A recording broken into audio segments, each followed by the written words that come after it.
Pop in doing the same. Well, what I'd like you to read, apart from my 2 articles that we're going to review this year, is some of the work that we've done with Cape York, through the Cape York Institute, of which I'm the chair, Cape York Institute of Policy and Leadership, because I think you need to understand the analysis. Now, I agree that the intervention, as we saw it in its first rollout in the legislation and happened in 2006 and 2007, was racist. There's no question about that, right? And still is? Well, yes and no. I think the government's moving quickly to expanding some of those programs to the whole community.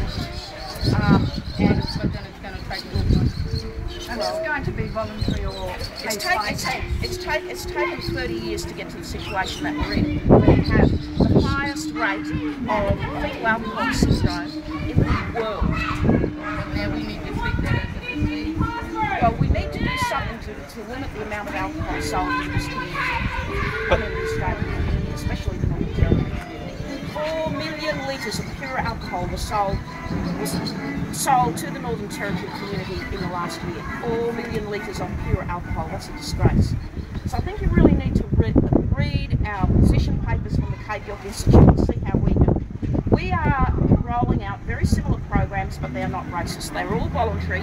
All the communities that are involved in our program agree to be involved. And what has happened is that the Northern Territory intervention is a partial copy of what we're doing in Cape York. But they took some of it and they didn't take all of it. They didn't take the voluntary part of it. They took the opportunity to do other things.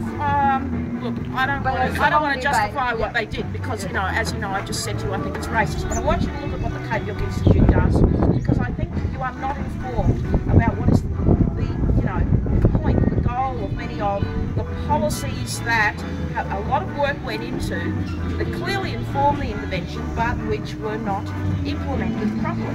So I think you really need to get across them. I've got a group of women and men who are non-drinkers and they looked after their families who were going for a sweeping. Right, okay, then the first thing you should admit is that your families are not the problem. The problem is the families who drink. You can't keep saying because you're not the problem that nothing should be done for them, and that is the end result of your argument. No. What if we do enough to try and help and support the people that are in these problems? You can't do enough because it is now an almost, it's a situation of mass suicide now. There's nothing that a small group like yourself can do to stop the inevitable results of. So what about all those Aboriginal organisations that run rehabilitation centres? Well, they need more funding. I mean, it's bloody obvious, isn't it? They need more funding. But if you oppose the policies that we've invented in Cape York, or the good sense of those policies, because you're not informed about what they're involved in, you are causing a problem.